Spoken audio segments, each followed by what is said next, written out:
Nang dumating ako sa dealership ng kotse ng kaibigan ng asawa ko, aksidente kong nakita ang marangyang sasakyan na dating pag-aari ng mga magulang ko at nawala pagkatapos ng kasal ko. Agad akong lumapit sa may-ari ng lugar at sinabi, "Sir, akin tong kotse ko, yung nawala 3 taon na ang nakaraan." Ngumiti lang ang may-ari at tuluyang binalewala ako. Pero nang ipakita ko ang lihim na compartment sa likod ng dashboard at itinuro ang nakatagong marka na tanging tunay na may-ari lang ang nakakaalam, biglang natulala ang may-ari ng dealership at namutla sa takot at sindak ang mukha ng asawa ko. Dahil bago pa magsimula ang kwento, isulat ninyo sa comments kung saang lungsod o bansa kayo nanonood. Huwag kalimutang mag-like at mag-subscribe para patuloy na lumago ang channel na at magdala pa ng mas kawili-wiling kwento. Noong hapon na yon, matindi ang sikat ng araw. Pero malamig na malamig ang hangin sa loob ng sedan ng asawa ko. Si Paolo, ang asawa ko, ay nagpumilit na ilabas ako ng bahay noong araw na yon. Sabi niya, kailangan ko raw ng distraction para hindi na lang nakakulong sa kwarto. Nagdadalamhati sa pagkawala ng tatay at nanay ko 3 taon na ang nakalipas. Ang destinasyon namin ay isang marangyang dealership ng high-end na kotse na pag-aari ni Ramon. Matandang kaibigan ni Paolo mula pa sa college. Sa totoo lang, ayoko talagang sumama. Mabigat pa rin ang dibdib ko tuwing nakakakita ng mamahaling sasakyan.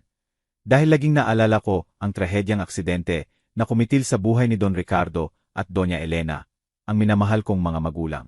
Gayunpaman, nagpumilit si Paolo sa malambot at puno ng pagmamalasakit na tono ng boses niya, at wala akong pusong tumanggi sa imbitasyon niya. Inayos ko ang belo na medyo nagusot sa sandigan ng upuan. Sinusubukang ngumiti para pasalamatan ang effort ng asawa ko.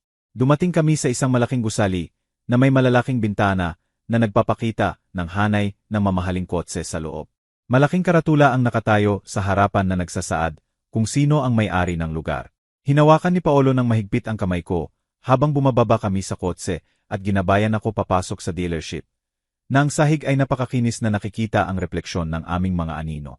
Mabango ang hangin sa loob, halo ng mamahaling air freshener, at amoy ng bagong leather ng upuan ng mga kotse. Isang matipunong lalaki na nakaeleganteng suite ang sumalubong sa amin. Si Ramon yon, ang may-ari ng dealership, at malapit ding kaibigan ni Paolo mula college. Guwapo ang mukha niya, pero may kung ano sa mga mata niya na nakakabalahura sa akin. Matatalim ang tingin at parang may bahid ng pamamaliit ang ngiti niya. Parang may tinatago sa likod ng peking kabaitan. Masayang nagwentuhan si Paolo at Ramon tungkol sa negosyo at lumang panahon. Tahimik lang akong nakatayo sa tabi ni Paolo. Nakikinig ng walang interes. Paminsan-minsan, sinisulyapan ako ni Ramon. Tapos tumatawa uli siya sa mga biro ni Paolo. Nagsimula silang maglakad para tingnan ang mga bagong modelo sa harap. Pinayagan ko silang mauna at mas pinili kong mag-explore mag-isa sa kabilang direksyon. Dahan-dahan akong naglakad sa pasilyo na puno ng makikinang na sports car. Habang naglilipana ang isip ko sa nakaraan. Naalala ko nang tinuruan ako ni tatay mag-drive. Ang tawa ni nanay kapag nagbabakasyon kami. Huminto ang mga paa ko sa isang sulok ng showroom. Medyo liblib, malayo sa main lights. Doon, bahagyang natakpan na malikabok na tarp na medyo natanggal, ay nakapark ang isang classic black sedan. Parang tumigil ang tibok ng puso ko. Nahirapan akong huminga. Kilala ko ang mga linya ng disenyo ng sasakyang yon, ang kurba ng hood, ang natatanging hugis ng headlight at mga vintage rims na elegante. Hindi basta kotse yon, eksakto yung uri ng paborito ni tatay, si Don Ricardo. Yung kotse na misteryosong nawala pagkatapos ng fatal na aksidente. Sabi ng pulis, nasunog daw totalmente ang sasakyan sa insendyo at natunaw na parang scap ang mga labi. Pero hindi ko nakita ang mga debris dahil pinigilan ako ni Paolo, dahil daw magkakatrauma ako. At ngayon, harap ko, buo pa rin yon. Nanginginig ang mga tuhod ko habang lumalapit. Inabot ng kamay ko ang malamig na body ng kotse. Msika, kumala sa buo kong katawan ang pakiramdam. Kilala ko tong kotse na to. Bawat pulgada. Nililibot ko ang sasakyan para hanapin ang partikular na marka. Sa handle ng left rear door, dapat may manipis na gasgas mula nang makabanggaan ng bisikleta ko. Ang kotse ni tatay 10 taon na ang nakaraan. Hinaplos ng kamay ko ang handle na yon. Msika, naroon pa rin ang gasgas. Kahit halos hindi na halata, siguro pinilit nilang burahin. Nararamdaman pa rin sa dulo ng daliri ko. Bigla akong naiyak. Hindi ito katulad lang. Ito talaga ang kotse ni tatay. Ang sasakyan ni Don Ricardo na supposedly destroyed na. Bakit narito to? Bakit sa dealership ng kaibigan ng asawa ko? Sunod-sunod na tanong ang bumuhos sa isip ko. pinipiga ang dibdib ko. Ang lungkot ay naging kalituhan, at unti-unting naging galit na lumalaki. Hindi ko namalayan, sumigaw ako na tinatawag si Paolo. Umalingaw-ngaw ang boses ko sa malaking hall. Pinatigil ang usapan ni Paolo at Ramon. Tumakbo si Paolo palapit sa akin na puno ng takot ang mukha. Sinusundan ni Ramon na mukhang naiinis dahil naistorbo ang katahimikan niya. Itinuro ko ang kotse nang nanginginig ang kamay. Malakas kong sinabi na kotse, to ni tatay na nawala 3 taon na ang nakaraan. Humingi ako ng paliwanag kung bakit ang sasakyan, na supposedly totally destroyed, ay narito ngayon sa perfect condition. Sinubukan akong pakalmahin ni Paolo na hinawakan ang balikat ko, at sinabing baka nagkakamali lang ako. Sabi niya, hallucination daw dahil sa paggamis ko sa parents ko. Pero malakas kong itinulak ang kamay niya. Sigurado ako sa nakikita at nararamdaman ko. Mahina siyang tumawa ni Ramon. Parang napaka-condescending. Pinagkrus niya ang braso at casual na sinabing collector's item daw. Yon na bagong import galing abroad. Sabi niya, marami raw ganyang kotse sa mundo at normal lang ang pagkakahawig. Tinawag pa akong hysterical na babae na walang alam sa kotse. Ang arrogant na ugali ni Ramon ay nagpainit ng dugo ko. Akala niya boba ako. Akala niya hindi ko kilala ang mana ng sarili kong magulang. Pumunta rin sa akin si Paolo na pinagsabihan akong huwag siyang ipahiya sa bahay ng kaibigan niya. Ang dating matamis na tingin ni Paolo ay naging warning na parang utos na tumahimik at sumunod ako. Pero hindi ako makatahimik. Naalala ko ang sikreto na kami lang ni tatay ang nakakaalam. Isang secret compartment sa loob ng kotse. Ipinakita niya yon sa akin noon habang nililinis namin ang sasakyan. Hindi pinansin ang babala ni Ramon. Binuksan ko ang driver's door. Hindi nakalok. Agad kumalat sa ilong ko ang amoy sa loob. Amoy ng lumang leather, halos sa mahinang pabango na ginagamit ni tatay. Amoy ni Don Ricardo. Imposibleng magkakamali ako. Sinubukan akong sapilitang ilabas ni Paolo. Pero buong lakas akong lumaban at umupo sa driver's seat. Sa harap ng eleganteng wooden dashboard. Ginawa ko ang itinuro sa akin ni tatay. Pinindot ko ang wooden panel sa ibabaw ng glove compartment sa specific pattern. 2 beses sa left end, 1 beses sa gitna, at hawakan ng matagal ang right end. Nag-click ang lumang spring mechanism. Pamilyar na pamilyar sa pandinig ko yon. Dahan-dahang lumabas ang manipis na hidden drawer mula sa ilalim ng dashboard. Si Ramon na kanina nakangisi ng mapang-uyam ay biglang natulala. Nanigas ang mukha niya. Si Paolo naman na nakatayo sa tabi ng pinto ay biglang namutla. Maluwang na bumukas ang mata niya nang makita ang secret drawer. Hindi nila alam to. Tanging tunay na may-ari lang. Sa loob ng drawer walang valuable items. Pero may mas nakakatakot. May cream velvet lining sa bottom, at sa ibabaw niyon ay malaking irregular brown stain na tuyo na. Malaki at hindi regular ang hugis. Mabilis ang tibok ng puso ko. Nilapit ko ang mukha ko para mas makita. Dugong tuyo yon. Dugo na matagal ng tuyo. Bigla kong naalala ang aksidente. Namatay si tatay sa blood loss. Sabi ng pulis, namatay si tatay sa hospital. Pero bakit may ganitong dami ng dugo sa hidden place na to?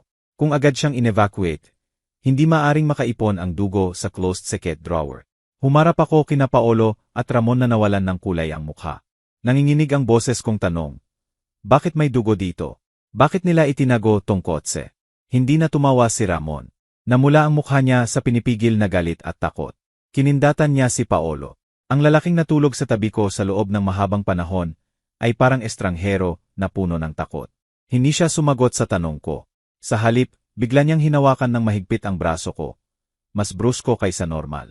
Sa pilitan akong inilabas sa kotse na halos mabuwal ako. Binulungan ako ni Paolo ng mapanganib na tono. Utos na tumigil na ako sa pagpapanggap na baliw. Malakas na isinara ni Ramon ang pinto ng kotse at sumigaw na tinatawag ang security personnel niya para i-secure ang area. Noong araw na yon, sa malamig na dealership, napagtanto ko na hindi ordinaryong aksidente ang pagkamatay ng parents ko at kasabwat ang asawa ko sa lahat. Lubhang masakit ang pagbabalik sa bahay mula sa dealership. Nakakabiging tahimik sa loob ng kotse ni Paolo. Mas nakakatakot kaysa anumang away. Mabilis na nag-drive si Paolo. Pinipisil niya ng mahigpit ang manibela hanggang pumuti ang knuckles niya. Tensyonado ang mukha, nakuyom ang panga. Nakaupo ako sa tabi niya, mahigpit na yakap ang bag ko. Pinipigil ang iyak na gustong sumabog.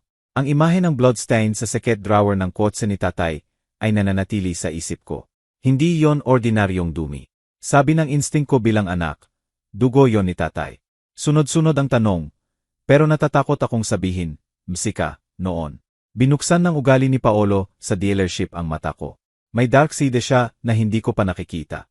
Pagdating sa malaki at malungkot naming bahay, sa pilitan akong hinila ni Paolo papasok. Hindi na siya sweet tulad ng lumabas kami. Inupo niya ako sa sofa sa sala ng medyo itinulak. Mabilis ang hininga. Nagsimula siyang sermonan ako. Lalong tumataas ang boses niya. Sabi niya, napahiyaw siya kay Ramon. Sabi niya, paraw akong baliw na hindi makilala ang realidad sa hallucination. Paulit-ulit niyang sinabi na replika lang daw, yung kotse. Oil spill o paint lang ang stain, at pagod lang ako na gumagawa ng unnecessary drama. Gumamit siya ng mga salitang manipulative, para pagdudahan ko ang sarili kong sanity. Traumatized ka, Marina. Kailangan mo magpahinga, hindi maglibot at mag-akusa ng walang bese, sigaw niya sa akin. Pumunta siya sa kusina at bumalik na may baso ng tubig at 2 tableta. Sabi niya, vitamins at sedatives daw, para makatulog ako ng mahimbing at makalimutan ang nakakahiyang insidente ngayon. Pinilit niya akong inumin sa harap niya. Tiningnan ko nang may hinala ang mga tableta. Noon, baka nilunok ko na lang dahil nagtitiwala ako sa kanya. Pero iba na ngayon. Basag na ang tiwala ko. Nagkunwari akong nilunok ang tableta at uminom ng tubig. Nang maglibang si Paolo sa paglalagay ng baso sa mesa, itinago ko ang tableta sa ilalim ng dila ko. Pagkatapos, diskret akong umiluha sa panyo, habang nagkukunwaring pinupunasan ang bibig. Ginabayan ako ni Paolo papunta sa kwarto sa itaas. Tinulungan akong mahiga. Tinakpan ng kumot at hinalikan ang no. Malamig at peke ang halik na yon. Matulog ka, mahal, bukas okay na lahat, bulong niya. Lumabas siya ng kwarto at isinara ang pinto. Narinig ko ang pag-ikot ng susi mula sa labas. Kinandado niya ako. Nagsimula ang takot na umakyat sa katawan ko. Pero kasabay niyon ay lumabas ang tapang ko. Hindi ako dapat mahina. Anak ako ni na Don Ricardo at Doña Elena. Kailangan kong alamin ang katotohanan. Naghintay ako ng ilang minuto hanggang tahimik na. Bumangon ako sa kama at tahimik na naglakad patungo sa closet ko. Sa pinakamalalim na parte ng closet, may lumang jewelry box na dating kay Doña Elena. Nanginginig ang kamay ko habang binubuksan. Sa loob ay antique brooch na hugis lotus flower na gawa sa pilak. Paborito yon ni nanay. Pero hindi ang brooch ang hinintay ko. Sinabi sa akin noon ni nanay na double function, tong brooch. Maaring islide ang likod ng isang petal.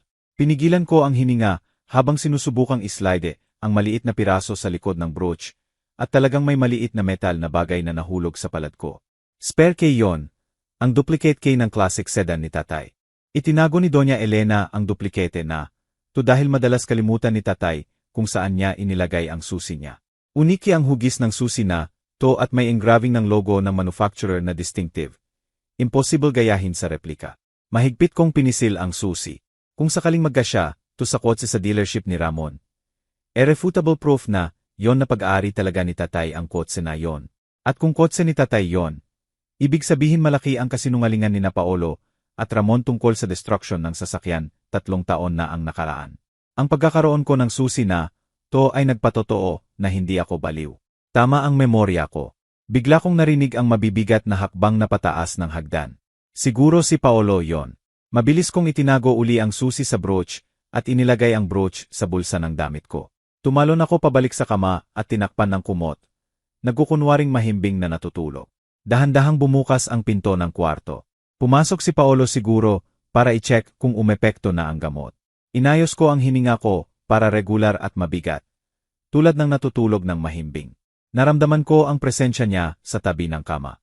Matagal siyang nakatayo doon na tahimik na nakamasid sa akin. Tense ang atmosphere. Pagkatapos, umikot siya at lumabas. Iniwang medyo bukas ang pinto. Medyo binuksan ko ang mata ko. Hindi sa kwarto namin pumunta si Paolo, kundi sa studio niya sa dulo ng hallway. Naghintay ako ng Msika, sandali. Tahimik akong bumaba sa kama. Walang sapatos. Tahimik akong lumabas ng kwarto. Pinapahina ng makapal na karpet sa hallway ang hakbang ko. Lumapit ako sa pinto ng studio ni Paolo na mahigpit na nakasara. Pero mahina pa ring naririnig ang boses niya mula sa kabilang side ng wooden door. Mabilis ang tibok ng puso ko. Natatakot na baka matuklasan niya ako. Idinikit ko ang tainga ko sa pinto. Nakikipag-usap si Paolo sa telepono sa isang tao at sa tono ng boses niya na puno ng takot at bulong-bulungan. Sigurado akong kay Ramon siya kausap. Pakalmahin mo, Ramon, natutulog na siya. Binigyan ko siya ng high dose ng sedative, sabi ni Paolo. Nervous ang boses niya. Hindi niya inaasahan na naalala ko pa kung paano buksan ang dashboard na yon. Putangina, napaka-careless natin. May katahimikan sandali. Siguro pinapagalitan siya ni Ramon sa kabilang linya. Pagkatapos, muling nagsalita si Paolo. Mas tense ang boses niya ngayon. Hindi lang ang kotse ang problema, Ramon. Kung malaman niya kung ano ang nasa ilalim ng lining ng drawer na yon, tapos na tayo. Nasa loob ba rin doon ang original will ni Don Ricardo? Diba? Sabi mo hindi mo kayang pilitin ang mechanism dahil natatakot kang masira ang antike. Tingnan mo ngayon ang consequence. Natulala ang katawan ko. Original will. Kaya pala peke ang will na binasa ng abogado, 3 taon na ang nakaan.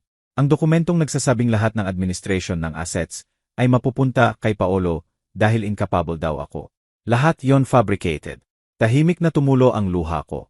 Naghanda pala si tatay ng tunay na will at itinago ito ni Paolo. Muling nagsalita si Paolo. Mas mababa ang boses niya ngayon, pero puno ng takot. At tungkol sa package sa trunk, kailangan mong ilipat yon tonight. Ayokong makita pa ng iba. Kung matuklasan ng pulis na may drug sa kotse ng biyenan ko, ayokong madamay din. Ang usapan lang natin ay ang aksidente. Ayokong ma-charge din ng drug trafficking. Tinakpan ko ng 2 kamay ang bibig ko para hindi sumigaw. Biglang nanghina ang tuhod ko. Pinlano nila ang aksidente at ngayon may drugs sa kotse ni tatay. Si Ramon pala hindi lang car dealer, high-level criminal. At ang asawa ko, ang lalaking pinakasalan ko, ay kasabwat ng kriminal para patayin ang parents ko para sa pera at ngayon kasama na sa illegal business. Noong gabing yon, sa madilim na halway ng sarili kong bahay, ganap na gumuho ang mundo ko. Gayunpaman, sa likod ng mga guho na yon, nagliyab ang determinasyon ko. Hindi ko sila patatakasin. Kukunin ko ang nararapat sa akin at ipaghihiganti ko bawat patak ng dugo ni tatay at nanay. Kailangang mabilis akong kumilos bago nila sirain ang mga ebidensya. Napakahaba at nakakabigang gabi sa malaki kong kwarto.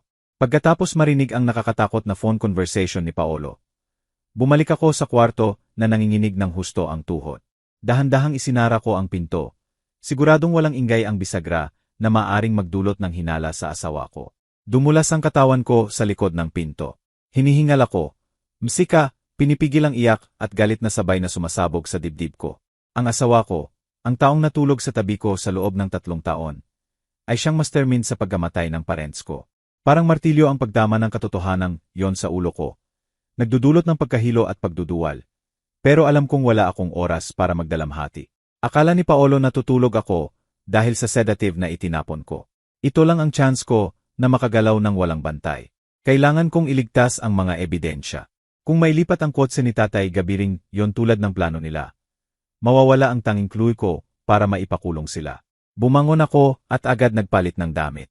Tinanggal ko ang nightgown at nagsuot ng dark long sleeve outfit na madali ang galaw, kasamang black veil para hindi mapansin sa dilim ng gabi. Kumuha ako ng maliit na bag, inilagay ang phone, wallet at ang brooch na may spare key ng kotse ni tatay. Bago lumabas, sandali akong tumingin sa salamin. Maputla ang mukha ko. Kitang-kita ang airbag sa ilalim ng mata ko. Pero ang tingin sa mata ko ay hindi na ang dating mahinang Marina. May nagliyab na apoy ng paghihiganti roon. Lumabas ako ng kwarto ng tahimik. Madilim ang halway ng bahay. Tanging liwanag ng buwan mula sa malaking bintana ang nag-ilaw. Hindi ako dumaan sa main staircase dahil baka umingay ang wooden steps. Pinili ko ang service stairs sa likod, yung ginagamit ng katulong. Pagdating sa ground floor, sumilip ako sa garage. Wala na ang kotse ni Paolo, umalis na siya. Mabilis ang tibok ng puso ko. Siguro pumunta na siya sa dealership ni Ramon para asikasuhin ang paglipat ng sasakyan. Hindi ko maaaring gamitin ang sarili kong kotse dahil may GS si Paolo sa lahat ng sasakyan sa bahay para sa security. Kung i-start ko ang engine, mag-notify sa phone niya. Nagdesisyon akong maglakad palabas ng subdivision at magtaksi sa main road para hindi ako makita ng guard na kilala si Paolo. Malamig na malamig ang hangin ng gabi habang mabilis akong naglalakad sa sidewal. Bawat tunog ng kuliglig o kaluskos ng dahon ay nagpapatalon sa akin. Natatakot na biglang lilitaw si Paolo at makita ako. Pagkatapos makakuha ng taxi, pinapunta ko ang driver sa backstreet ng dealership ni Ramon sa warehouse area, na liblib at madilim. Madilim at abandoned ang lugar na yon kumpara sa harap ng dealership na luxurious at bright. Pagkaalis ng taxi, mag-isa kong naiwan sa likod ng poste na nagmamasid sa malaking building. Medyo bukas ang back door ng warehouse ng dealership, May liwanag na lumalabas mula sa loob. Naririnig ang mahinang ungol ng truck engine. Tama ang hinala ko, msika. May ginagawa sila. Maingat akong lumapit na nagtatago sa likod ng tambak ng empty containers sa backyard. Mabango ng oil at rusty metal ang hangin. Nakakita ako ng low ventilation grill sa wall ng warehouse. Natakpan ng wire mesh, pero sapat ang lapad para makasilip sa loob. Nakakapainit ng dugo ang scene sa loob. Sa gitna ng malaking warehouse, ang classic sedan ni tatay ay kinakabit na ng metal chains. Handa ng i-load sa malaking container truck na nakabaliktad ang park sa loob ng warehouse. Mukhang majestic pa rin ang kotse. Pero malungkot na parang preso na ililipat sa ibang kulungan. Sa tabi ng truck ay dalawang pamilyar na figura, si Paolo at Ramon. Mukhang seryosong nag-aaway. Balisa si Paolo. Lakad ng lakad habang paminsan-minsan pinupunasan ang pawis sa noo kahit malamig ang gabi. Tahimik naman si Ramon na nakatayo, naninigarilyo. Paminsan-minsan itinuturo ang kotse at nag-uutos sa mga matipunong tauhan niya. Kinuha ko ang phone ko, in-off ang flash at nagsimulang mag-record ng video mula sa ventilation grill. Nanginginig ang kamay ko, pero pinilit kong steady para hindi malabo ang kuha. Malinaw ang boses nila dahil direktang connected ang ventilation sa area nila. Malakas tumawa si Ramon. Umalingaw-ngaw ang tawa niya sa wall ng warehouse. Hinampas niya ng mahigpit ang balikat ni Paolo. Sinabi ni Ramon kay Paolo na sobra raw siyang duwag. Ginaranti niya na safe ang kotse sa puerto at maipapadala outside the country gabi ring yon. Sabi ni Ramon, hindi raw mag-alala ang buyer roon sa papeles o history ng kotse. Ang mahalaga, makarating ang merchandise. Doon nila i-disassemble ang interior para kunin ang hidden package. Binigay naman ni Paolo kay Ramon ang malaking black GYM bag. Medyo binuksan ni Ramon at nakita ko ang tambak ng cash sa loob. Siguro pera mula sa pagbebenta ng assets o savings ni Paolo na itinago niya sa akin. Nagmakaawa si Paolo kay Ramon na siguraduhin na madestroy ang wheel, msika, sa dashboard pagdating ng kotse sa destination. Ayaw niyang mag-risk. Ngumiti lang si Ramon ng tuso at isinara uli ang bag. Malinaw na na-record sa phone ko ang scene. Proof ng illegal transaction. Proof ng paglipat ng ebidensya. At proof ng conspiracy nila. Gusto kong sumigaw at harapin sila noon din. Pero pinigilan ako ng common sense. Kung lalabas ako ngayon, babae lang ako laban sa sindikete ng criminals. Maaari nilang patayin ako roon at itapon ang katawan ko ng walang bakas. Bigla, isa sa tauhan ni Ramon ang lumingon sa ventilation kung saan ako nagtatago. Parang narinig niya ang aksidental na pagkakaluskos ng sapatos ko sa gravel. Lumakad ang lalaki palapit sa wall. Halos lumabas ang puso ko sa dibdib. Agad akong yumuko, pinigilan ang hininga at idinikit ang katawan sa malamig na konkrete wall. Palapit ng palapit ang hakbang ng lalaki. Isinara ko ang mata at tahimik na nagdasal. Humihingi ng proteksyon sa Diyos. Kung makita niya ako, tapos na ang buhay ko. Huminto ang hakbang niya sa kabilang side ng wall kung saan ako. Ilang segundo ng katahimikan na parang eternity. Pagkatapos narinig ko ang tawag ni Ramon sa tauhan niya na agad na sumakay sa truck. Umalis ang lalaki na tumakbo. Mahaba akong huminga ng maluwag. Basang-basa ng cold sweat ang likod ko. Sumilip uli ako, msika. Ganap nang nakapasok ang kotse ni tatay sa container ng truck. Malakas na isinara ang metal door ng container. Ikinulong ang lahat ng sikreto sa loob. Dahan-dahan nang umusad ang truck, lumalayo sa warehouse. Nawalan ako ng pag-asa nang makita ang mana ni tatay na inililipat. Pero kahit paano may recording ako. Naghintay ako hanggang pumasok uli sina Paolo at Ramon sa office area ng dealership. Pagkatapos, tumakbo ako ng mabilis palayo sa warehouse area patungo sa main road. Gabi ring yon hindi ako umuwi. Pumunta ako sa tanging safe place kung saan nakatira ang taong dating kinamumuhian ni Paolo. Msika, pero lubos na pinagkakatiwalaan ni tatay. Pumunta ako sa bahay ni Don Bernardo, ang matandang family lawyer namin. Sa madaling araw, nanginginig ang kamay kong kumatok sa pinto ng bahay ni Don Bernardo. Tahimik ang old colonial style house. Ilang minuto bago nag-on ang porch light at bumukas ang oak door. Nakatayo roon si Don Bernardo, nagulat ang mukha. Nakapajama pa. Parang kakagising lang para magdasal. Nang makita ang itsura ko na namamaga ang mata at naka-all-black ang damit, agad niyang naintindihan na may masama. Walang maraming tanong, inaya niya akong pumasok. Sa sala niya na puno ng shelves ng lumang law books, ibinuhos ko lahat. Ikinuwento ko ang pagkakadiskubre ng kotse sa dealership, ang dugo sa dashboard, ang overheard conversation ni Paolo, hanggang sa video recording ko lang sa back warehouse. Nakikinig ng mabuti si Don Bernardo. Unti-unting tumitigas ang wrinkled old face niya. Pinipigil ang galit. Pinisil niya ng mahigpit ang kamay sa wooden table. Nang matapos ako, huminga siya ng malalim, puno ng regret at guilt. Tumingin siya sa akin nang may luha sa mata. Inamin ni Don Bernardo na matagal na rin niyang hinala. Pero walang solid proof para kumilos. Ikinuwento niya na pagkatapos mamatay ni tatay at nanay, agad na pinutol ni Paolo ang access ni Don Bernardo sa lahat ng company documents at family assets. Gumamit si Paolo ng ibang lawyer na binabayaran para sa fake inheritance papers. Pakiramdam ni Don Bernardo ay nabigo siyang protektahan ang ipinagkatiwala ng kaibigan niyang si Don Ricardo. Kinaumagahan, paglabas ng araw, nagsimula kaming magtrabaho. Dinala ko ni Don Bernardo sa private law firm office niya sa tabi ng main house. Hinukay niya ang secret old files niya tungkol sa aksidente ni tatay.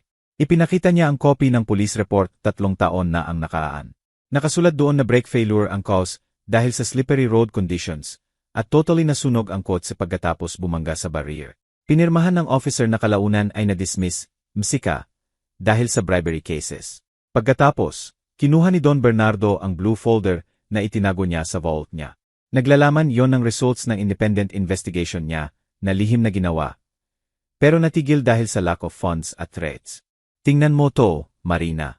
Sabi ni Don Bernardo habang itinuturo ang blurry photo mula sa eyewitness sa accident scene bago dumating ang pulis. Ipinapakita ng photo ang underside ng overturned car. Pansinin mo ang brake cable.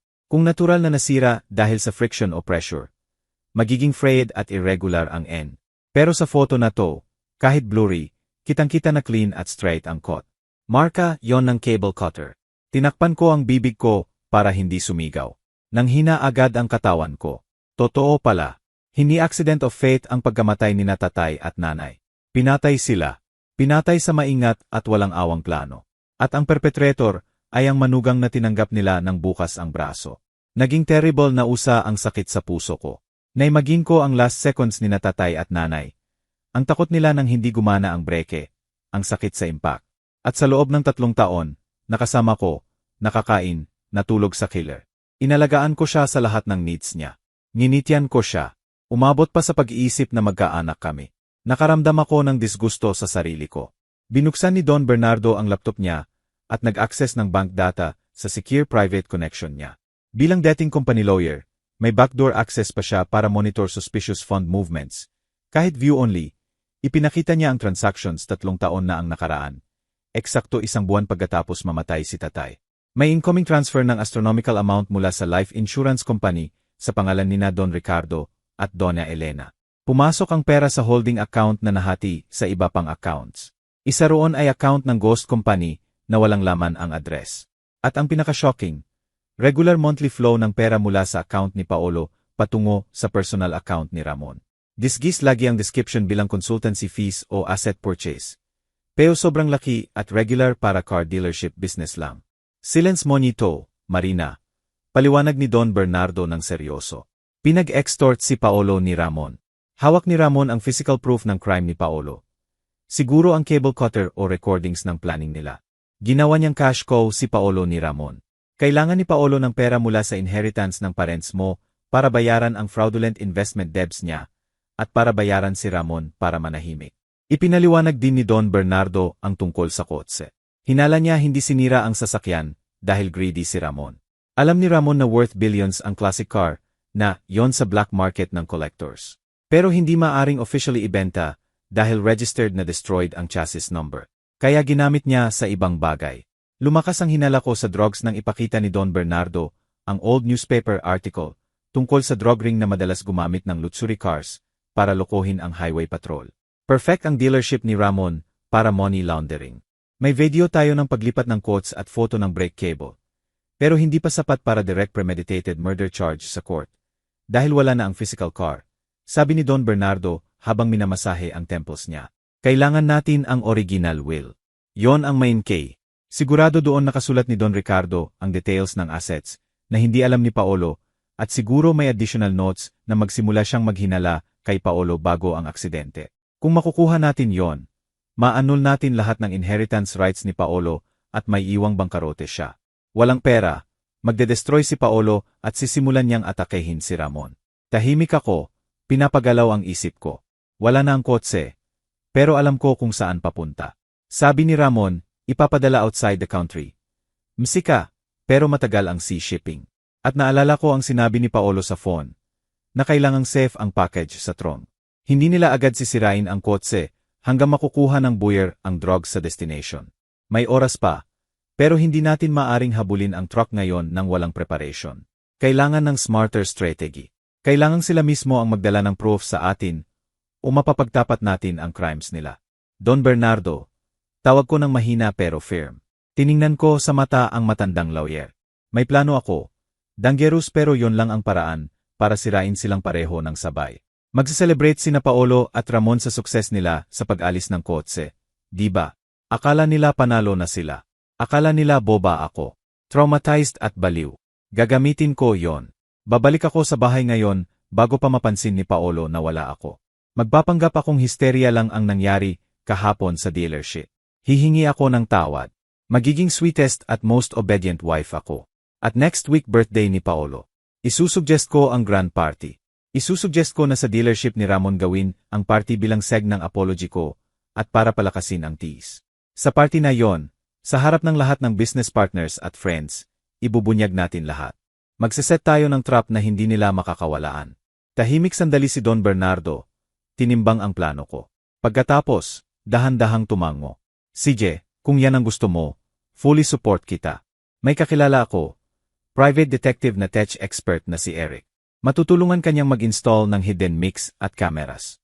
Laruin natin ang laro nila at siguraduhin nating talo sila ng todo. Kinaumagahan, sumakay ako ng taxi pa uwi. Pasimple akong pumasok sa back door na sadyang iniwan kung hindi nakalok. Bumalik ako sa kwarto. Nagpalit uli ng sleepwear at humiga eksakto 5 minuto bago narinig ang kotse ni Paolo na papasok sa garage. Nang buksan ni Paolo ang pinto ng kwarto para i-check, nagkunwari akong kakagising lang. Kinusot ko ang mata at tiningnan siya ng confused at innocent. Paolo, mahal, anong oras na? Sorry, ang himbing ng tulog ko. Malambing kong sabi. Tiningnan niya akong may hinala sandali. Pagkatapos huminga ng maluwag sa relief. Naniwala siya na umepekto ang sedative niya. Hindi niya alam na ang asawang akala niya, mahina, ay kakaprepare lang ng patibong para sa lig niya. Nagsimula na ang laro ng paghihiganti. Kinaumagahan, sumikat ang araw sa curtains ng kwarto namin. Gumagawa ng lines ng liwanag sa malamig na wooden floor. Mas maaga akong gumising kaysa usual. O mas tama, hindi talaga ako nakatulog buong gabi. Mainit at mabigat ang pakiramdam ng mata ko. Pero matalas ang isip ko tulad ng talim. Tiningnan ko ang mukha ni Paolo na natutulog pa sa tabi ko. Payapa at inosente ang hitsura. Parang walang malaking kasalanan na nakatago sa balat niya. Mahirap paniwalaan na ang mga kamay na madalas humaplos sa buhok ko ay yung sumira sa breke ng kotse ni tatay at nagdulot ng kamatayan ng 2 magulang ko. Umakyat ang disgusto sa lalamunan ko na gustong sumuka. Pero nilunok ko uli ang bitterness na yon. Kailangang maging strong ako. Simula ngayon, hindi na ako ang dating iyaking Marina. Msika, ako na ang actress na gaganap ng best role ng buhay niya para sirain sila. Dahan-dahan akong bumangon, uminom ng tubig para sa ablution at ginawa ang morning prayer. Sa frustration ko, humingi ako ng lakas at divine protection para sa dangerous plan na isasagawa ko. Pagkatapos, pumunta ako sa kusina at nagprepare ng favorite breakfast ni Paolo. Fried rice na may sunny side up eggy na medium rare, eksakto sa gusto niya. Kumalat ang aroma ng spices sa bahay. Gumagawa ng illusion ng normal na warm home. Nang bumaba si Paolo sa stairs na inaantok pa at magulo ang buhok, sinalubong ko siya ng malapad na ngiti. Ngiting maingat kong inayos para mukhang sincere kahit umiyak ang puso ko. Gulat si Paolo na makita akong busi na sa kusina na masaya ang mukha. Lumapit siya ng maingat. Sinusuri ng mata ang signs ng hysteria o remaining galit mula kahapon. Malambing ko siyang binati at agad humingi ng tawad. Sabi ko, sorry ako sa nangyari kahapon sa dealership. Gumawa ako ng story na nakalimutan kong inumin ang regular medicine ko mula sa doktor ng ilang araw. Kaya naging unstable ang emotions ko at bumalik ang hallucinations. Sabi ko, nahihiya raw ako na inakusahan ko si Ramon at napahiya siya sa kaibigan niya. Matagal niya akong tiningnan na sinusubukang humanap ng liis sa mata ko. Pero binigyan ko siya ng tingin na puno ng regret at submission. Unti-unting nawala ang tensyon sa balikat niya. Huminga siya ng maluwag at niyakap akong mahigpit. Sabi niya, pinatawad na niya ako at pinapaalala lang na maging disciplined sa gamot ko. Sa yakap niya, pinigilan ko ang hininga, pinigilan ang impulse na magrebelde. Nakagat niya ang pain. Naniwala siyang nakontrol niya ang mahina niyang asawa. Habang nagbre-breakfast, sinimulan ko ang second phase ng plan ko. Nang masigla, pinaalala ko kay Paolo na next week birthday niya na 31. Isinuggest ko ang grand party idea.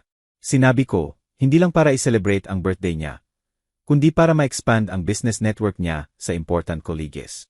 At sabi ko, best way yon para officially mag-apologize ako kay Ramon at maayos ang nasirang relasyon kahapon. Agad lumiwanag ang mukha ni Paolo. Natouch ang narcissistic at attention-seeking nature niya. Gustong-gusto niyang maging center of attention. Pumayag siya at sinuggest pa na sa dealership ni Ramon gawin ang party. Dahil malawak, luxurious at maipapakita ang sukses ng friendship connection niya.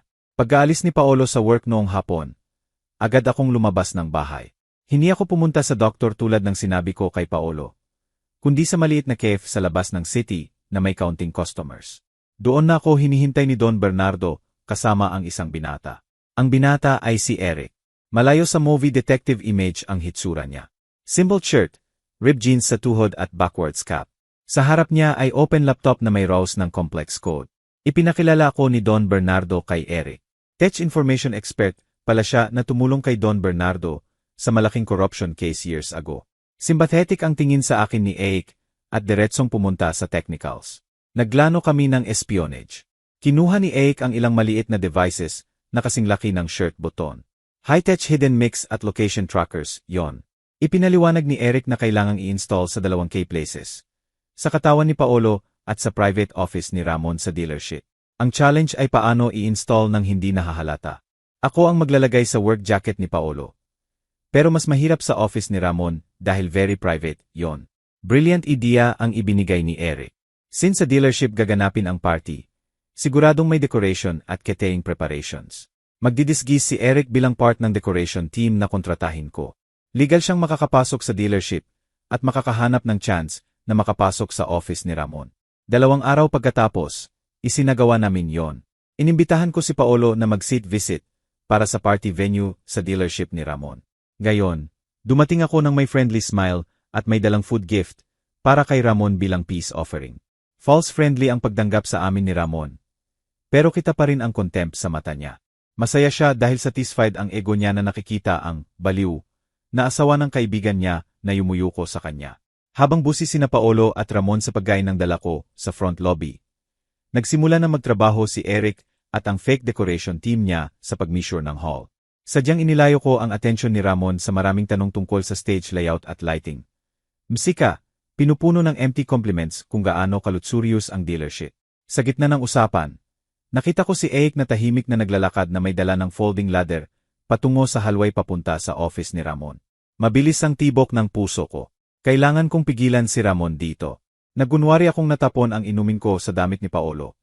Gumawa ng small commotion na nakakuha ng atensyon ng lahat, kasama si Ramon at security. Sa moment na yon, successful na nakapasok si Eric sa office ni Ramon na medyo bukas ang pinto dahil kakalabas lang ng cleaning staff. Less than 3 minutes lang kailangan ni Eric. Nag-install siya ng mic sa ilalim ng desk ni Ramon at micro camera sa bookshelf na direct view sa steel vault sa corner ng room. Nang makabalik si Eric sa decoration team, nakahinga na ako ng maluwag. Success ang first mission. Gabi ring yon sa bahay. Mag-isa akong nakaupo sa bathroom na may earphones connected sa tainga ko na natakpan ng belo ko. Connected na ni Eric ang mic frequency sa special app sa phone ko na disguised as calculator app. Narinig ko ang static sound. Pagkatapos malinaw ang voices ni Ramon at Paolo sa office ni Ramon. After closing hours, clear ang boses nila. Nakakapainit ng dugo ang conversation nila, pero nakakasatisfy din dahil confirmed ang suspicions ko. Talaga bang gumaling na ang asawa mo o nagpapanggap lang na boba? Tanong ng bariton voice ni Ramon. Under control na, Ramon. Ginagawa siyang slow ng sedative. At humingi na ng tawad. Hindi, ordinary housewife lang siya. Walang lakas ng loob na harapin tayo. Sagot ni Paolo na tumatawa ng mapang-uyam. Nang marinig ko yon, napakisil ang kamay ko hanggang nakabaon ang kuko sa palad. Hintayin mo lang, mahal kong asawa, isip ko. Nagpatuloy ang usapan sa maseryosong topics. Safe na ang kotse sa transit warehouse sa puerto. Bukas gabi alis ang barko. Kapag nakuha na ng Buyer sa kabilang isla ang drug package. Ipipress at gagawing scrap ang kotse. Forever mawawala ang physical evidence, sabi ni Ramon. Pagkatapos narinig ang chair movement sound. Pero remember, Paolo, hindi pa bayad ang quota mo this month. Huwag kang mag-relats dahil umalis na ang kotse. Kalmado ka, Ramon. After this birthday party, magliliquidate ako ng another deposit ni Marina. Kailangan ko lang ng signature niya. At since guilty siya ngayon, madali lang papapirmahin sa kahit anong document, sagot ni Paolo. By the way, ang evidence na hawak mo, ang cable cutter at original will ni Don Ricardo, na kinuha mo sa dashboard bago i-load ang kotse. Sure ka bang safe? Natatakot akong may makakita safe sa back vault ko. Ako lang ang may combination, at weekly ko binabago. Walang makakabukas maliban kung mamatay ako. Yon ang pension guarantee ko, Paolo. Habang hawak ko yon, magiging ATM mo ako. Sumabog ang tawa ni Ramon. Sinusundan ng forced at hollow law ni Paolo. Pinatay ko ang recording ng nanginginig ang kamay. Priceless ang information na to. Ang physical evidence ng murder, ang cable cutter at original will ngayon nasa vault sa office ni Ramon, at ang kotse ni Tatay nasa puerto pa rin waiting for tomorrow night's ship. Ibig sabihin ang birthday party ni Paolo bukas gabi ang last deadline natin. Kailangang makuha natin ang laman ng vault na, yon sa party, bago nila sirain ang kotse ni Tatay, at bago madrain ni Paolo ang natitira kong assets. Kailangang maging full capture operation ang plan natin. Gabi ring yon hindi ako nakatulog, hindi dahil sa takot, kundi sa adrenaline na bumubuhos sa katawan ko. Nakatingin ako sa siling ng kwarto. Iniimagine ang mukha ni na Tatay at Nanay. Bukas gabi, sa wakas ihahain ang justice. Tatay, Nanay, nagawa ko. Dumating ang gabi ng party. Ganap na naging grand ballroom ang dealership ni Ramon. May hanging crystal lamps, silk fabrics na nakasabit na nakatakip sa concrete walls, at small acoustic stage sa isang corner. Nailipat sa gilid ang luxury cars. Malawak ang center space para sa guests. Nagsimula nang dumating ang mga bisita. Business partners ni Paolo, colleagues ni Ramon. Karamihan rugged ang mukha kahit naka-expensive suits, kasama ang ilang distant relatives na bihirang makita. Lahat nakangiti, tumatawa, naghahandshake. Pero sa akin, lahat to theater stage lang. Lahat nakamask ng friendliness na nakatakip sa hypocrisy nila. Dito, sa gitna ng fake opulence na to, isasagawa ko ang sentence sa mga sumira ng buhay ko. Nakatayo ako sa tabi ni Paolo malapit sa entrance, sumesalubong sa guests. Naka-elegant navy blue long dress ako, na may matching veil na nakababa sa chest ko. Perfect ang makiyup ko, pero firm, nakatago ang pagod sa mata ko. Very handsome si Paolo sa expensive black suit niya. Patuloy nang umingiti ng proud. Ipinakikilala ako bilang beloved at loyal wife niya. Tuwing hinahawakan niya ang baywang ko para sa photo sa guests, pinipigil ko ang pagtaboy ng kamay niya. Parang mainit na uling ang haplos niya sa balat ko. Si Ramon naman nakatayo, msika, malapit sa buffet table. Nagsusupervise sa party tulad ng hari na nagbabantay sa kingdom niya. Paminsan-minsan, binibigyan niya ako ng sardonic smile. Feeling victorious na na-organize ang party sa criminal lair niya nang walang kahinala. Walang alcoholic drinks sa party na to. Ayon sa request ko na ginamit kong condition para makadalo ang religious family ko. Nagreluctant si Ramon pero pumayag. Pinalitan ng expensive juices at non-alcoholic cocktails. Sa totoo lang, taktiko yon para intact ang conscience nila kapag dumating ang destruction. Gusto kong maramdaman nila ang sakit at panik ng buong malay, hindi lasing. At ang no alcohol ay nagparelax ng vigilance. Dahil feeling ng security ni Ramon, walang drunk disturbance. Hindi nila alam na ang real threat ay hindi mula sa lasing na guests, kundi sa isang catering waiter na noon naglalakad na may tray ng drinks patungo sa office hallway. Waiter yon si Eric. Perfect ang disguise niya na may full catering uniform. Maayos ang buhok at may salamin. Nang mas lumakas ang musik at napunta ang attention sa stage, kung saan nagbibigay ng thank you speech si Paolo, binigyan ako ni Eric ng signal. Oras na. Iniwan ni Eric ang tray niya sa isang corner table. Pagkatapos, nang mabilis at invisible na galaw, dumula siya papunta sa hallway patungo sa office ni Ramon. Very difficult ang task ni Eric. Kailangan niyang pilitin ang locked office door na may biometric fingerprint security at buksan ang vault ni Ramon. Prepared na namin ang fingerprint duplicator device na nakuha namin sa used glass ni Ramon kahapon sa site visit. Nagdasal ako sa loob na sana, msika, gumana ang device habang tahimik na nagtatrabaho si Eric. Ang task ko ay ang main distraction. Umakyat ako sa stage pagkatapos ng speech ni Paolo. Kinuha ko ang mic nang umingiti ng matamis sa hundreds ng mata na nakatitig sa akin. Si Ramon nakatayo sa front row na arrogant na nakapag-cross ang braso. Nagsimula akong magsalita na pinupuri si Paolo bilang extraordinary husband. Ikinukwento kung gaano siya patient sa paghandle ng sakit ko. Sobrang sweet ng words ko na may ilang guests na natouch. Very satisfied si Paolo. Nagniningning ang mukha niya. Gayunpaman, nakatingin pa rin ang mata ko sa phone na, msika, hawak ko. Ang API connected sa micro camera ni Eric ay nagpapakita na successful nang nakapasok si Eric sa room at nasa harap na ng vault. Parang slow motion ang oras.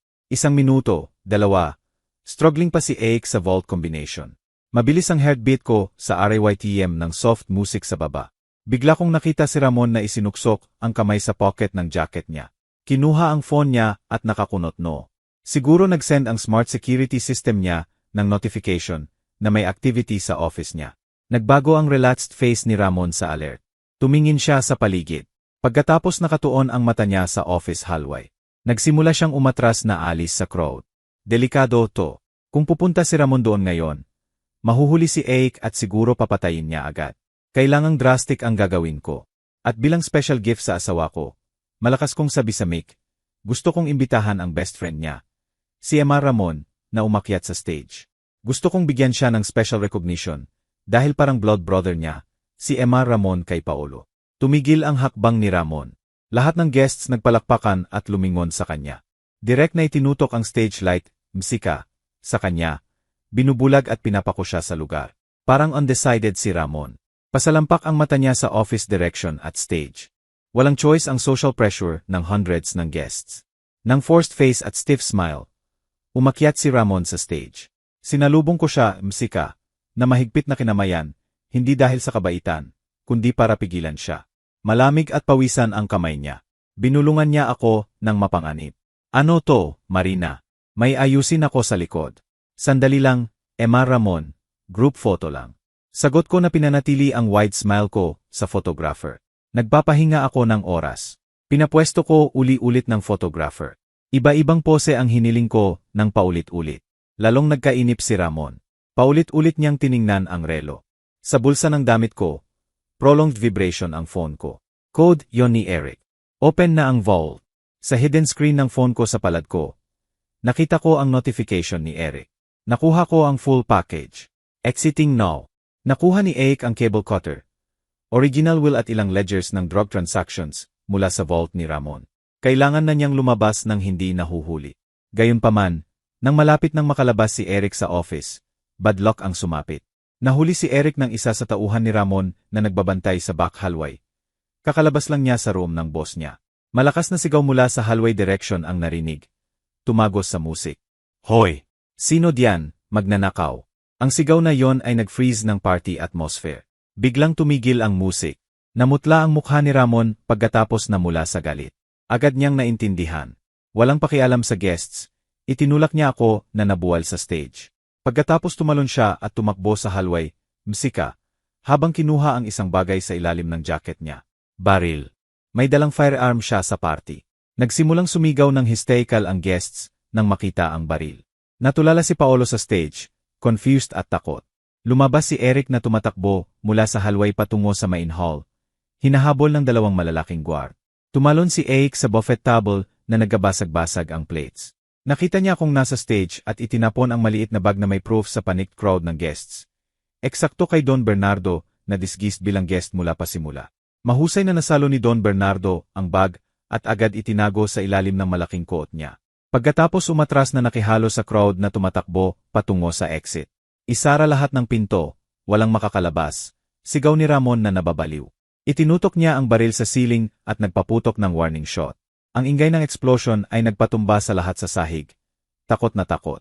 Puno ng hysterical screams ang hall. Ang dating luxurious party ay naging terror scene. Sa isang saglit, tiningnan ni Ramon sa paligid na hinahanap ang intruder. Pagkatapos nakatuon ang mata niya sa akin na nakaupo pa sa sahig ng stage. Puno ng galit ang tingin niya. Naintindihan niya. Napagtanto niyang ako ang nagplano ng lahat. Paolo, traidor ang asawa mo. Sigaw ni Ramon habang itinutok ang baril sa akin. Nanginginig ng husto si Paolo. Sinubukang mamagitan. Pero wala na sa huwisyo si Ramon. Pakiramdam niya betrayed at cornered. Sa critical moment na yon, narinig ang sirens ng pulis na umuungal mula sa labas ng building. Si Commissioner Vargas at mga tauhan niya, na kontak ni Don Bernardo pagkuha ni Eric ng proofs, ay nakapalibot na sa lugar. Gayunpaman, hindi sumuko si Ramon. Tumakbo siya sa akin. Mahigpit na hinawakan ang belo ko, at brutal na hinila ako para gawing human shield. Malamig na metal ng baril ang idiniin sa pisngi ko. Gabi ring yon tapos na ang party ng masks, at malinaw na nakikita ng lahat ang tunay na mukha ng mga halimaw. Ang party atmosphere na dating puno ng tawa at clinking glasses, ngayon ay naging impyerno. Umalingaw-ngaw ang screams ng terror sa buong malaking hall ng dealership. Tumatalbog sa glass walls at concrete pillars. Ang guests na binubuo ng businessmen, officials at high society, nagdakbuhan na naghahanap ng cover sa likod ng buffet tables, sa ilalim ng stage o tumatakbo patungo sa exit door na mahigpit na binabantayan na pulis. Umuungal ng alternado ang sirens ng patrol cars sa labas, gumagawa ng deafening cacophony. Ang red at blue lights mula sa labas ay tumatago sa glass walls. Sinisipilyo ang party hall ng dramatic at unsettling flashes. Sa gitna ng chaos, nararamdaman ko ang malamig na baril na idiniin sa pisngi ko. Si Ramon, ang lalaking matagal na nagtatago sa mask ng successful businessman. Ngayon ipinakikita ang tunay na monster face niya na cornered. Mabigat ang hininga niya, msika, magaspang, at amoy tabako na humahaplos sa mukha ko mula sa likod, habang mahigpit na hinahawakan ang tela ng belo ko para hindi ako makatakas. Lahat umatras. O paputukan ko tong babae sa ulo. Sigaw ni Ramon ng ronko at puno ng galit. Hinila niya ako paatras ng dahan-dahan patungo sa gitna ng hall na mas open.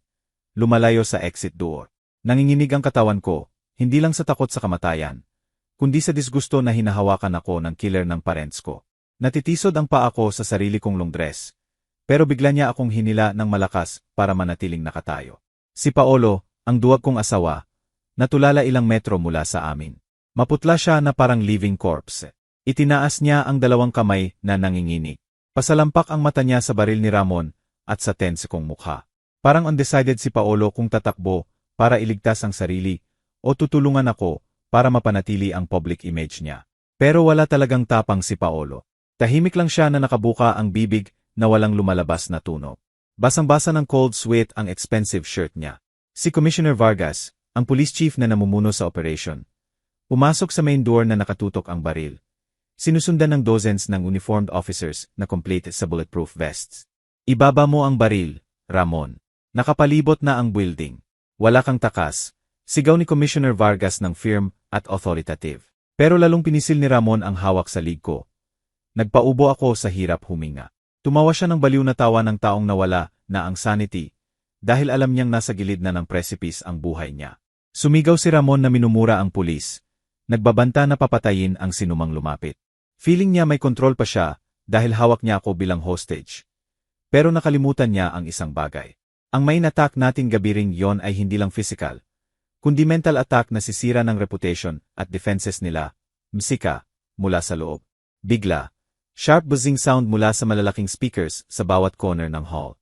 Ang party music na matagal nang tumigil ay napalitan ng short static. Pagkatapos malinaw na malinaw ang conversation. Recording yon na nakuha ni Eric kahapon.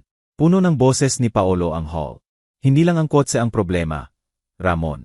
Kung malaman niya kung ano ang nasa ilalim ng lining ng drawer na yon, tapos na tayo. Nasa loob ba rin ang original will ni Don Ricardo? Diba? Tahimik ang lahat sa hall. Itinaas ng mga guests na nagtatago ang ulo nila. Msika, nakikinig ng mabuti. Ang mukha ni Paolo na maputla na, ngayon naging gray. Maluwang na bumukas ang mata niya sa horror. Nakatingin sa speakers. Nagpatuloy ang recording sa part kung saan cruel ang tono ni Ramon. Safe na ang kotse sa transit warehouse sa Puerto.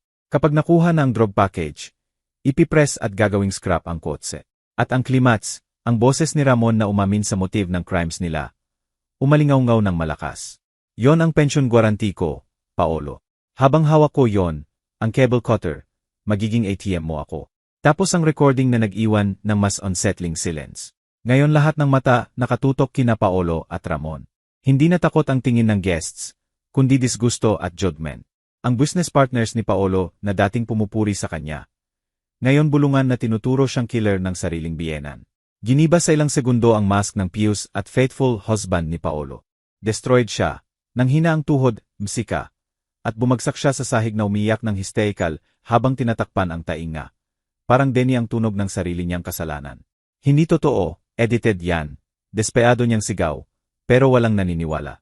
Too detailed at real ang audio evidence. Si Ramon, nang ma-realize na exposed na ang cards niya at wala ng alibi, lalong naging reckless.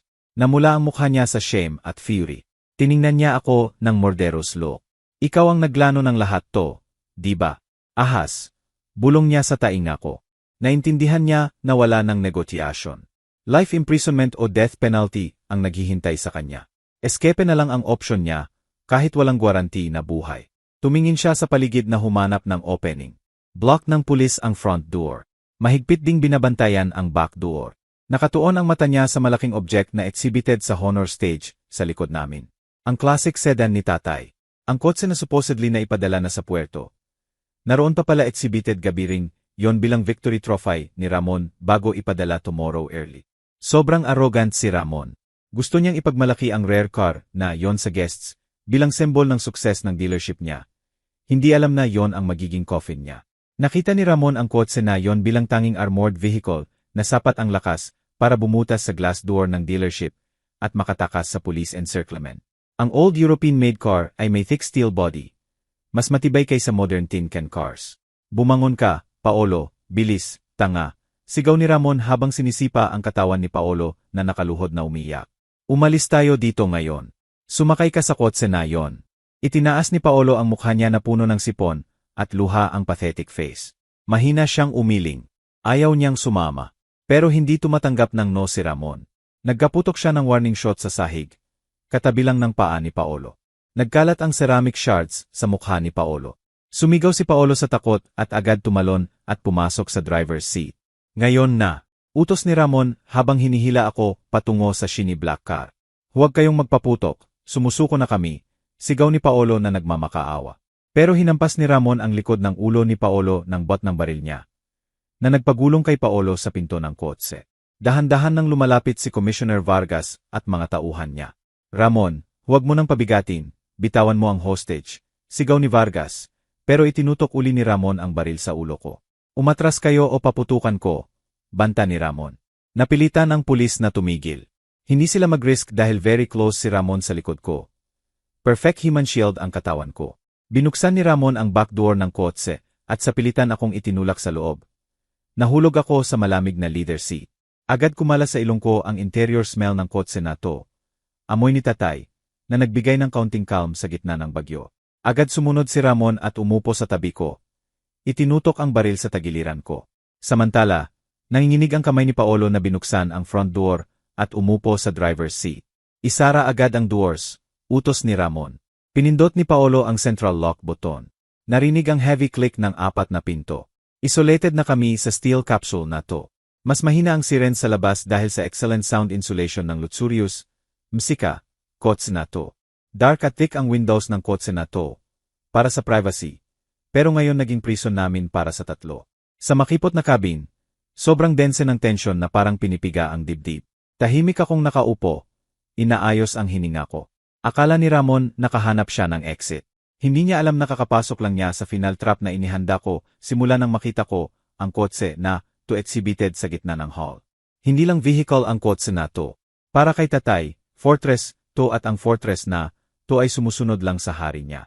Sa loob ng luxurious pero unsettling cabin ng classic sedan. Parang pressure cooker na ang atmosphere na ready ng sumabog. Si Ramon nakaupo sa back seat sa tabi ko. Mabigat ang hininga niya na parang nasugatan na toro. Mahigpit pa rin ang hawak ng right hand niya sa baril. Itinutok sa ribs ko habang ang MC left hand niya ay nakahawak sa back ng driver's seat sa harap niya, kung saan nakaupo si Paolo na nanginginig ng husto. Nakatingin si Paolo sa steering wheel na blank ang mata. Matindi ang cold sweat mula sa temples niya. Tumutulo at binabasa ang collar ng disheveled shirt niya. Ang dating guwapong mukha na minahal ko noon ay mukhang pathetic ngayon, destroyed ng takot at late guilt. Sa labas, dozens ng pulis na may long-range rifles nakatutok sa kotse namin. Nagniningning ang police spotlights na nakareflect sa MCK, glass ng kotse. Para kaming isda sa aquarium na pinagmamasdan bago patayin. Ano pang hinihintay mo, tanga? Start ang engine, sigaw ni Ramon sa tainga ni Paolo, na nagpagulat kay Paolo. Nanginginig ang kamay ni Paolo na hinaplos ang bulsa ng pantalon niya, at napagtanto na wala siyang susi. Ang susi, wala sa akin ang susi. Ramon, bulong niya ng ronko, halos umiiyak. Nasa ignition ang susi. Iniwan ko ready para agad makatakas kung may mangyari. Bulag ka ba? Galit na sigaw ni Ramon. Totoo nga, may nakasabit na car key na may elegant leather keychain sa ignition. May escape scenario pala si Ramon. Kahit hindi niya inexpect na ganito kaaga. Agad nitun ni Paolo ang susi na yon. Narinig ang starter sound. Pero hindi umandar ang engine. Tahimik. Hininga lang ng 3 ang naririnig. Sinubukan uli ni Paolo. Hindi pa rin. Tahimik pa rin ang malaking E8 engine sa ilalim ng front hood. Parang ayaw bumuhay. Bakit hindi umaandar?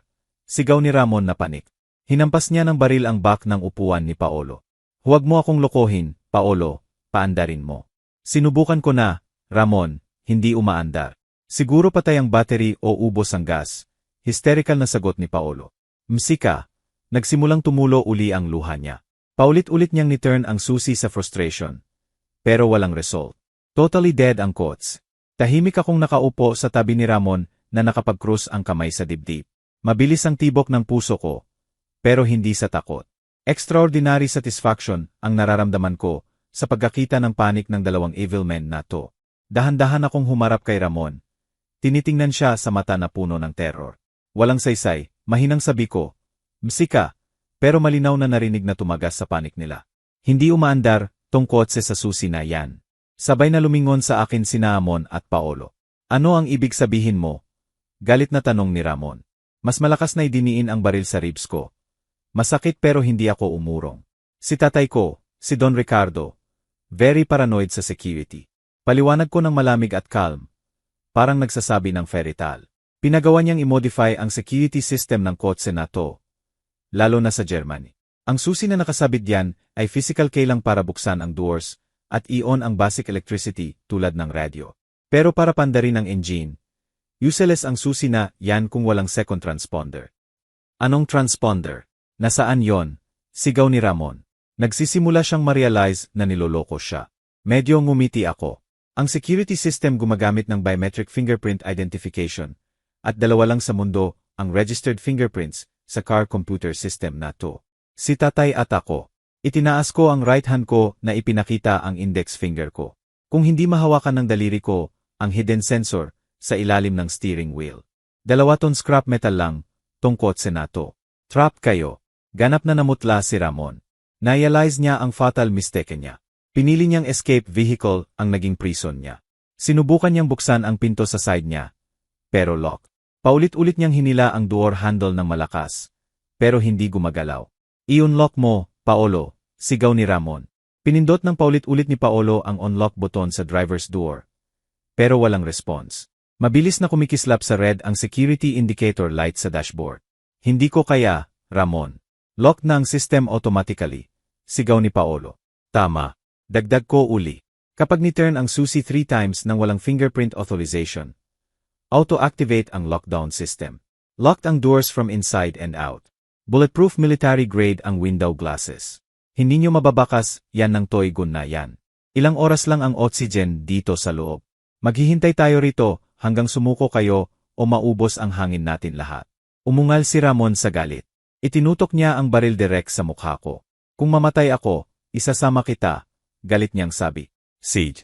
Hamon ko sa kanya na diretso ang tingin sa baril ng walang kura. Putukan mo ako. Pero remember, kung magpaputok ka, makikita ng pulis sa labas ang muzzle flash ng baril mo at agad nilang raratratan ng hundreds ng bala tong kotse. Makakatagal ang glass na to sa ilang pistol shots. Pero hindi sa rifle assault ng pulis. Mamamatay kang ridiculous na puno ng butas ng bala sa katawan sa ilang segundo. Nanginginig ang kamay ni Ramon. Alam niyang tama ako. Ang patayin ako ngayon ay suicide din. Checkmate siya. Walang labas. Walang takas at hindi maaring patayin ang hostage nang hindi niya rin ikamamatay. Msika, lalong sumikip ang sulok, pinipiga ang sanity niya. Si Paolo, na hindi na kaya ang mental pressure, nagsimula ng magdeliryo. Hinahampas niya ang windows na sumisigaw. Humihingi ng tulong sa pulis sa labas. Kahit siguro hindi malinaw marinig sa labas.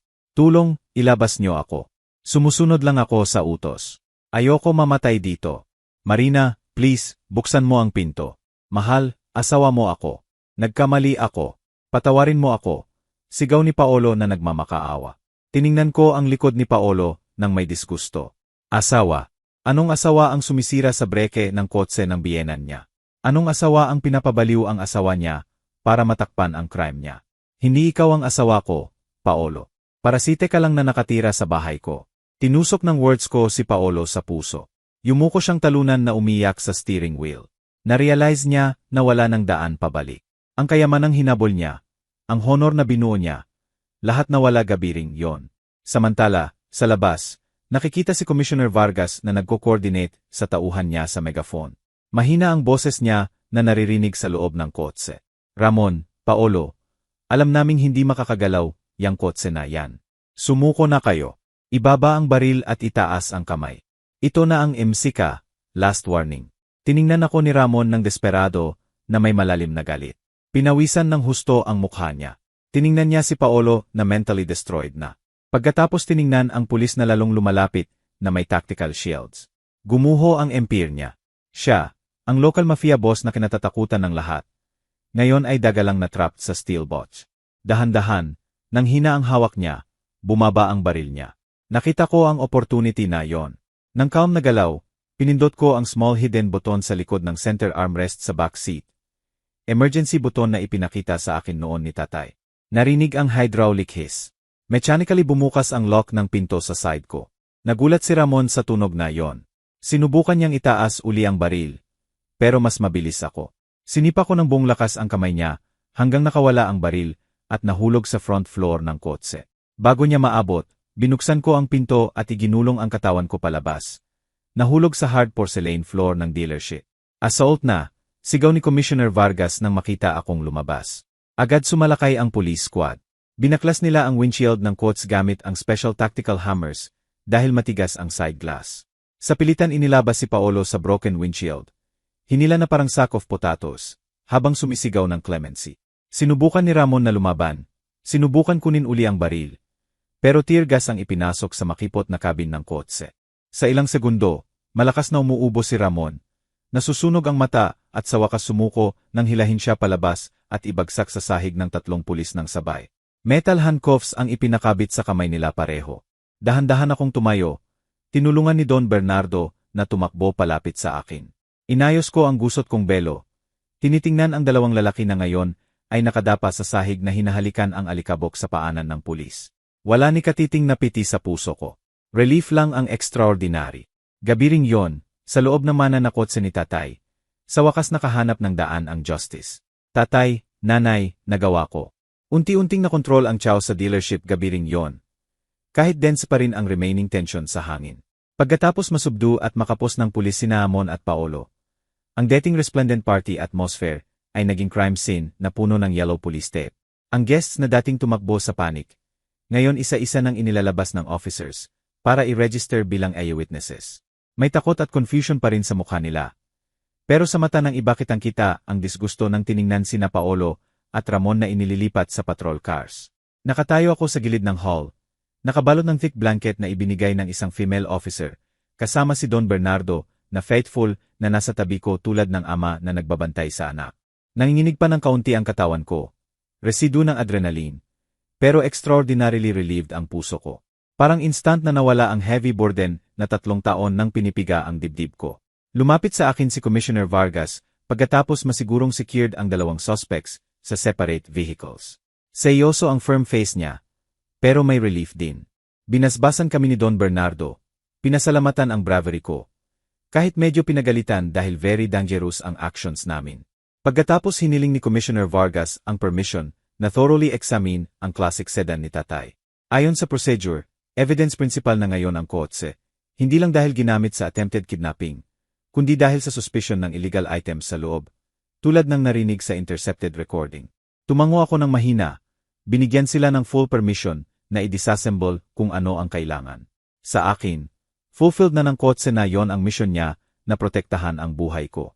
Ngayon tun ng kotse na ilantad ang sins ni Ramon. Nagsimula ng magtrabaho ang police forensic team. Naka-latex gloves at complete equipment. Maingat nilang binuksan ang trunk ng kotse na matagal ng lock. Si Paolo na nakaupo sa asphalt sa labas ng dealership waiting for transfer. Inyunat ang league para makita ang ginagawa ng pulis. Balisa siya. Patuloy na sumisigaw na wala siyang alam sa laman ng tron. Samantala, tahimik lang si Ramon na blank at lost ang tingin sa sahig. Alam niyang malapit ng malantad ang biggest secret niya. Msika, nang bumukas ang trunk lid. Una lang nakita ang spare tire at jack tools na normal. Gayunpaman, may dinalang K-Sham unit ang pulis na agad umalipungan ng agresibo sa inner wall ng Tron. Hinampas ng isa sa officers ang wall na yon. Solid ang tunog, hindi hollow tulad ng normal steel plate. Gamit ang small Yarwai bar, tinanggal ng officer ang carpet layer sa trunk wall. May crack sound nang lumuwag ang false panel. Sa likod ng fake wall ay maayos na nakatambak ang dozens ng thick plastic packages na balot ng brown tape. Kumuha ang officer ng isang package. Medyo ginupit ng knife at nakita ang white powder, kasama ang thousands ng colorful pills. Hindi ordinary headache pills yon. High-grade psychotropic drugs yon. Ready for distribution. Malaki ang quantity, siguro worth billions. Dalhin agad sa lab, big catch to. Sigaw ni Commissioner Vargas na nag-utos sa subordinates. Nang makita ang tambak ng packages na inilalabas sa kotse, hysterical na sumigaw si Paolo. Lalong pumuti ang mukha niya na parang paper. Nagwawala siya sa hawak ng pulis. Wala akong alam, sumpa sa Diyos. Sabi ni Ramon, documents lang yon. Sir Police, please believe me. Na-set up ako. Miserable niyang sigaw. Halo ang sipon at luha sa pathetic face niya. Tiningnan ko siya nang malamig mula sa malayo. Siguro totoo na hindi detailed alam ni Paolo ang drug business ni Ramon. Pero ang greed at stupidity niya ang humila sa kanya sa black hole na to. Pinili niyang makipag-alyansa sa demonyo para sa pera. Kaya kailangang handa siyang tiisin ang impyerno niyon. Iniling ko ang tingin ko nang ayaw ko nang makita pa. Patuloy na umaalulong si Paolo habang itinutulak siya sa detention vehicle. Very pitiful ang alulong niya. Ang sigaw ng lalaking na-realize na tapos na ang buhay niya. Hindi lang imprisonment for premeditated murder ang naghihintay sa kanya, kundi multiple charges bilang courier ng International Drug Syndicate dahil caught in flagrante na nag-drive ng vehicle na may evidence. Msika, samantala, nagpatuloy ang search sa office ni Ramon. Si Eric, ang IT detective na nag-cause ng commotion kanina, muling lumitaw na may signature smile niya. Ibinigay niya sa pulis ang hard drive ng computer ni Ramon na na-decrypt na niya. Sa loob ay digital accounting ng illegal transactions ni Ramon sa nakaraang 5 years. Luxury car dealership, pala facade lang para money laundering. Ang drug sales money ay ginagawang parang legit car sales profit. Na-reveal din ang client list ni Ramon na may maraming big names na regular customers ng illegal merchandise. Gabi ring yon, instant na gumuho ang business empire ni Ramon hanggang foundation. Hinaplos ni Don Bernardo ang balikat ko ng mahina. Tapos na, Marina. Lahat na reveal. Ang proofs ng cable cutter, original will, confession recording at ngayon ang drugs. Hindi na sila makakatakas kahit anong galing ng lawyer. Maximum sentence ang makukuha nila. Mahaba akong huminga ng maluwag. Msika, tinitingnan ang night SKY na nagsisimula ng magpakita ng stars. Salamat, Don Bernardo. Kung wala kayo ni Eric, siguro patay na ako ng ridiculous o baliw na sa bahay na yon. Ikaw ang brave na Marina. Minana mo ang courage ni Don Ricardo at intelligence ni Donna Elena. Siguradong proud sila na nakikita kanila gabi ring to. Sagot ni Don Bernardo na may luha sa mata. Lalong gumabi. Nagsimula nang dumating ang journalists na pinupuno ang front area ng dealership na cordon na ng pulis. Parang lightning ang camera flashes. Mabilis na kumala sa social media at ang news tungkol sa bloody party, sa luxury dealership, at discovery ng drug network sa antique car. Everywhere na lumalabas ang mukha ni Paolo at Ramon bilang high-profile criminals. Ganap na destroyed ang reputation ni Paolo bilang young successful businessman at ideal husband sa ilang oras lang. Ang malawak niyang family na dating arrogant, siguradong magdadala ng lifetime shame. Bago umalis sa lugar, humingi ako ng permission sandali sa pulis para lumapit uli sa kotse ni tatay. Nakapalibot na ng officers ang kotse ngayon. Bukas na bukas ang trunk, magulo ang seats. Msika, gayunpaman, sa mata ko majestic pa rin ang hitsura niya. Hinaplos ko ang malamig na hood. Salamat. Bulong ko ng mahina. Silent witness, tong kotse sa paggamatay ni tatay. Naging storage ng last secret niya, at gabi ring, to naging protective fortress ko. Parang naroon si tatay sa pamamagitan yon. Tahimik na yakap sa akin. Matatag akong lumakad palabas ng dealership. Wala na ang dating fragile na Marina na umiyak sa sulok ng kwarto niya. Lumulunok ng sedatives para pasayahin ang asawa niya. Ang Marina na lumabas sa building na yon ay bagong babae.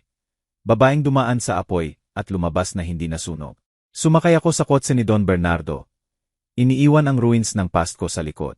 Bagong simula pa lang ang legal process.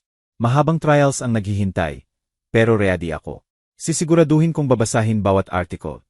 Tatamahin bawat gavel ng judge at bawat taon ng sentence nila ay proportional sa sakit na idinulot nila sa family ko. Hindi na lang hope ang justice. Nasa kamay ko na ngayon. 6 na buwan ang lumipas mula noong gabi ng operation. Nagbago na ang seasons. Madalas nang umuulan na binabasa ang city. Gayunpaman, para sa akin mas bright ang days ngayon kaysa dati. Gayon ang araw ng verdict reading. Puno ng visitors, journalists at families ng drug victims ng network ni Ramon ang courthouse building. Nakaupo ako sa front row kasama si Don Bernardo. Naka-all-white ako, symbol ng new chapter ng buhay ko. Sa accused bench nakaupo ang 2 lalaki na halos hindi na makilala. Sobrang payat ni Ramon, rapado ang buhok at nawala ang fierce face niya na pinalitan ng blank despair look. Samantala, mas matanda sa edge niya ang itsura ni Paolo. Nakayuko ang likod, malalim ang mata at hindi siya magdangkang tumingin. Hindi niya kayang tingnan ako o siguro sobrang hiya na makita ang babaeng dating akala niya, mahina ngayon nakaupo sa winner's side. Tinamaan ng gavel ng judge ang table na pinatahimik ang murmur sa courtroom. Grave at authoritative ang boses ng judge na binasa ang hundreds of pages na follow. Tense silence ang bumalot sa hall. Guilty. Umalingaw-ngaw ang boses ng judge. Ang accused number 1, si Ramon Martinez, ay declared legally at convincingly guilty ng crimes ng premeditated murder. Category is a drug trafficking at illegal possession of firearms. Therefore, ipinapataw sa accused ang death penalty. Sumabog sa commotion ang courtroom. May sumigaw sa relief, may umiyak. Natulala si Ramon na parang na-extract na ang soul niya sa moment na yon. Hindi siya lumaban. Alam niyang walang defense na makakapagligtas sa kanya sa mountain ng proofs. Nagpatuloy ang judge sa second accused. Ang accused number 2, si Paulo Delgado, ay declared legally at convincingly guilty ng participation in premeditated murder, document forgery at complicity in money laundering. Ipinapataw sa accused ang life imprisonment. Agad bumagsak si Paolo mula sa upuan niya. Umiyak siyang umalulong, tinatawag ang nanay niya. Life imprisonment ibig sabihin mabubulok siya sa kulungan hanggang mamatay ng walang hope na makalabas sa outside world. Confiscated, msika, ng state o ibinalik sa akin ang goods from his crimes. Pobre, humiliated at hated ng society ang papasok niya sa prison. Dumating ang karma sa pinakamasakit na paraan. Pinabubuhay siyang matagal sa suffering. Hindi ako nag-cheer. Hindi ako ngumiti ng sarcastic. Isinara ko lang ang mata ko sandali na bumulong ng prayer para kina tatay at nanay. Tapos na tatay, nanay, makakapagpahinga na kayo ng payapa. Pagkatapos ng trial, inasikaso ko ang lahat ng administration para sa asset recovery. Ayon sa court ruling at original will na natagpuan, fully bumalik sa akin ang lahat ng assets ng kumpanya ni Don Ricardo. Ang goods ni Paolo na binili gamit ang inheritance money ko ay confiscated din at ibinalik sa akin. Kasamang building ng dealership ni Ramon na nagkaroon pa ng debt dispute sa ban. Binili ko yon sa state auction sa discounted price. Wala akong planong ituloy ang car business ni Ramon. Sobrang daming bad memories ang lugar na yon. Fully renovated ko ang building. Pinalitan ng wide transparent windows ang dark glasses. Pininturahan ng warm colors ang cold concrete walls. Ginawa kong Ricardo and Elena Foundation ang dating criminal lair na yon. Isang vocational training center at shelter home para sa orphan kids at drug abuse victims na gustong mag-rehab. Gusto kong ang dating source ng destruction ay maging source ng hope para sa maraming tao. Noong hapon na yon, sa front yard ng newly inaugurated foundation, elegant na nakapark ang black classic sedan. Kotse yon ni tatay. Ibinalik sa akin ng pulis matapos ang legal process. Fully cleaned, repaired at polished na parang bago ang coats. Ganap na naalis ng professionals ang crime smell at drug dust residues. Repaired ang engine at syempre, reconfigured ang security system para sa akin lang. Lumapit ako sa kotse na yon. May lumapit sa akin na well-dressed young man. New assistant ko, yon recommended ni Don Bernardo, para tulungan akong i-manage ang foundation. Hawak niya ang susi ng kotse. Ready na ang kotse, Ma'am Marina. Very smooth ang engine. Parang factory fresh. Gusto niyo na bang ipasok sa garage? Tanong niya ng Cortius. Tiningnan kong mabuti ang kotse. Nakikita ko ang reflection ko sa shiny black body. Babae na may belo, strong, independent at confident. Hindi na victim. Hindi na kailangan. Sagot ko nang umingiti. Kinuha ko ang susi sa kamay niya. Ako ang magdadrive. Matagal na akong hindi nagmamaneho nito. Feeling ko namimiss nito ang kalsada. Siege po, ma'am. Ingat po sa daan. Sagot ng assistant habang binubuksan ang driver's door para sa akin. Umupo ako sa likod ng manibela. Comfortable ang leather seat na yumakap sa likod ko. Inilagay ko ang index finger ko sa biometric sensor sa ilalim ng dashboard. Narinig ang soft beep kasunod ng engine pour na mahina pero powerful. Nang nitun ko ang susi, bright na lumiwanag ang dashboard na parang binabati ako. Kumusta, Sultan? Bulong ko gamit ang affectionate nickname ni tatay sa kotse na to. Umuwi na tayo. Dahan-dahan kong pinisil ang accelerator. Umandar ang kotse. Lumalayo sa yard ng building na ngayon puno na ng tawa ng mga bata ng foundation. Nag-drive ako sa busy streets ng city. Hinayaan ang afternoon breeze na humaplos sa mukha ko sa open window. Hindi ko na nakikita ang shadow ng aksidente kapag nagda-drive. Ang nakikita ko lang ay ang long road ahead. Ang future road na tatahakin ko sa sarili kong paraan. Si Paolo at Ramon ngayon pas na lang na nabubulok sa likod ng rehas. Habang ako patuloy na umaabante. Umikot ang gulong ng buhay. Ang dating nasa itaas na may arrogance. Ngayon nasa baba na crush. At ako na dating natapakan. Ngayon full control na ng buhay ko. Hindi lang revenge to, perfect justice. At nang lumubog ang araw sa western horizon, iniiwan ang beautiful orange glows. Alam kong bagong simula na talaga ng true life ko. Kung nagpatanong sa iyo ang kwentong tutungkol sa value ng justice, kung paanong palaging nahahabol ng karma ang gumagawa ng masama, at tungkol sa strength na nasa loob natin lahat kahit minsan nakakalimutan natin, gusto kong malaman kung ano ang iniisip mo. Ano ang gagawin mo kung ikaw si Marina? May betrayal ka na ba naganap na nagbago sa iyo? Ikwento mo sa comments. Gustong-gusto kong basahin ang stories at opinions ninyo. Kung natouch ka ng video na to, huwag kalimutang mag-like, mag-subscribe sa channel at i-on ang bell para hindi mo mapalampas ang susunod na kwento. I-share mo sa taong kailangang marinig na palaging lumalabas ang katotohanan at ang lakas para harapin ang anumang adversity ay nasa loob na natin. Maraming salamat sa pagsama sa akin hanggang dulo.